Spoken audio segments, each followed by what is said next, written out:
bagaimana untuk pemeriksaan gangguan pada sisi pengungsian. Pertama-tama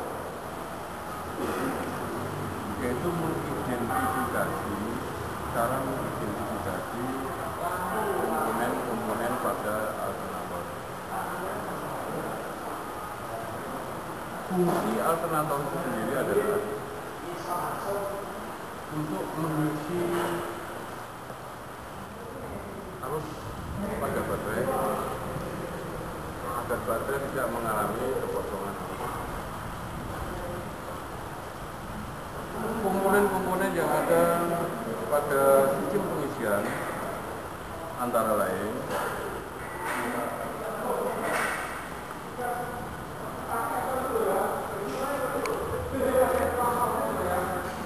alternator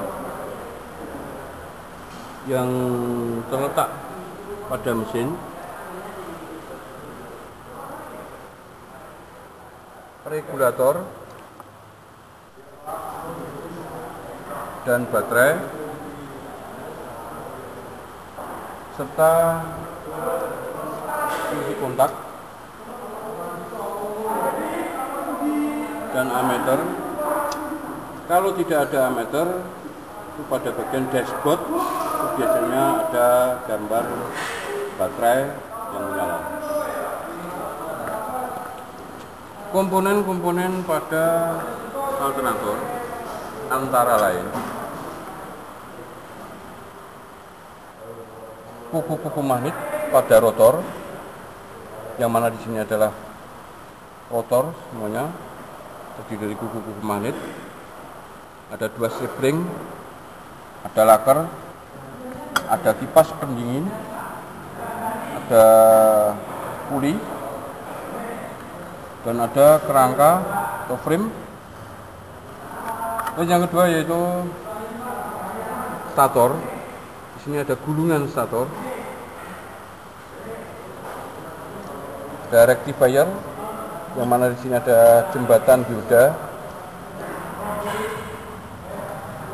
dan frame dari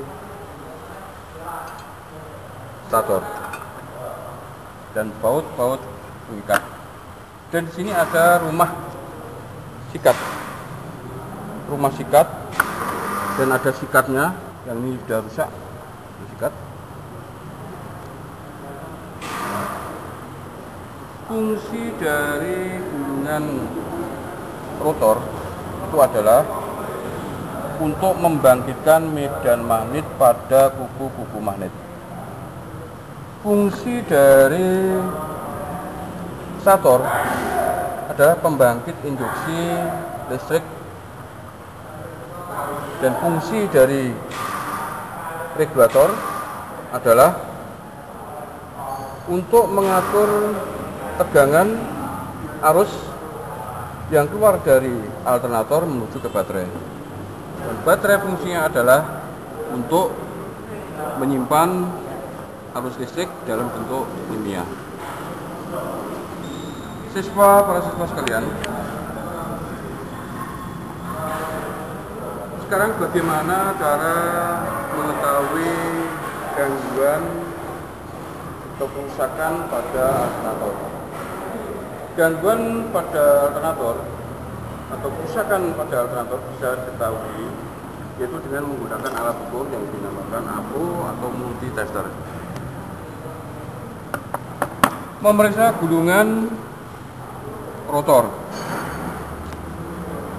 memeriksa kontinuitas gulungan rotor atau putus ada hubungan atau itu gulungan rotor ini apakah sudah putus, maka kita periksa. Kita tepatkan posisi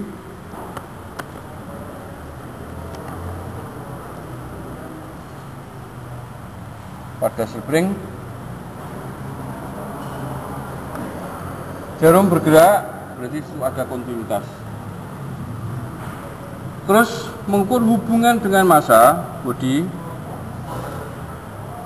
Jika jarum tidak bergerak, maka disebut tidak ada kontinuitas, berarti tidak ada hubungan dengan bodi. Pemeriksaan pada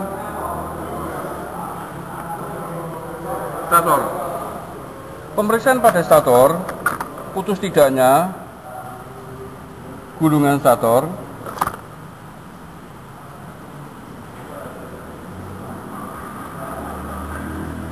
Ini kita periksa satu-satu dari gulungan stator. Apakah ada putus atau masih ada kontinuitas. Di situ pemeriksaan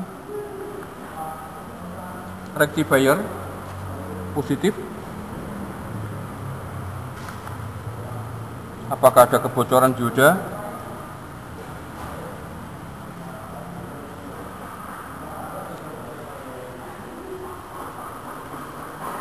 Demikian pemeriksaan pada alternator.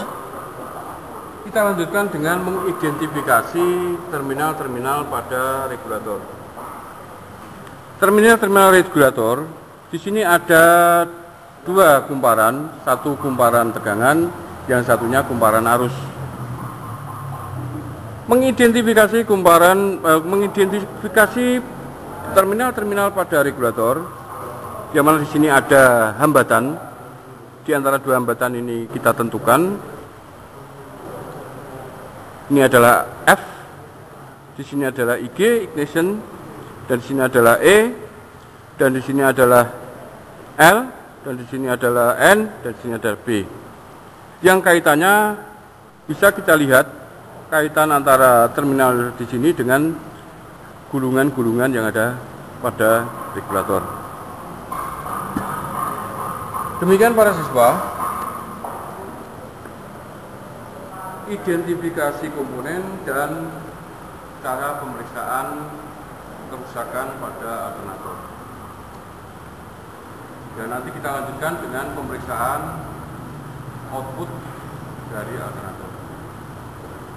Para siswa sekalian, akan kita tunjukkan bagaimana cara pemeriksaan output daripada alternator.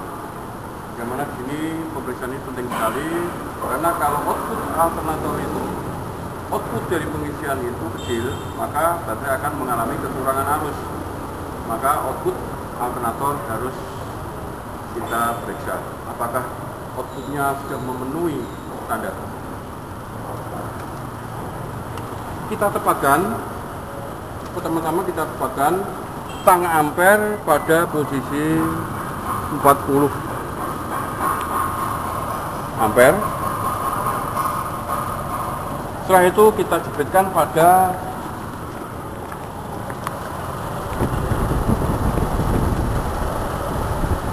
ampere keluaran arus dari alternator, dan jarum kita tepatkan pada posisi di baterai.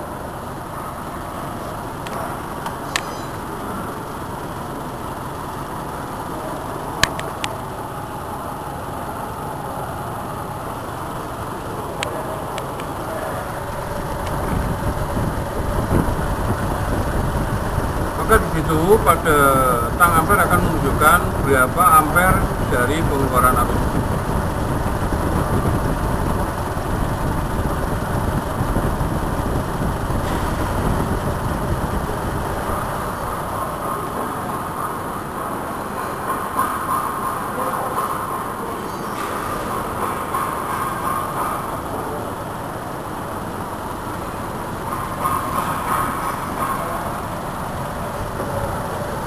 Dan putaran kita tambah lagi 3000, maka di situ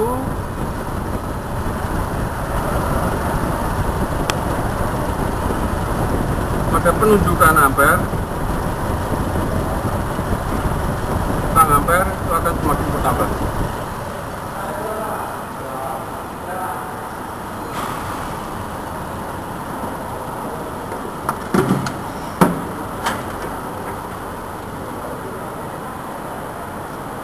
Demikian para siswa,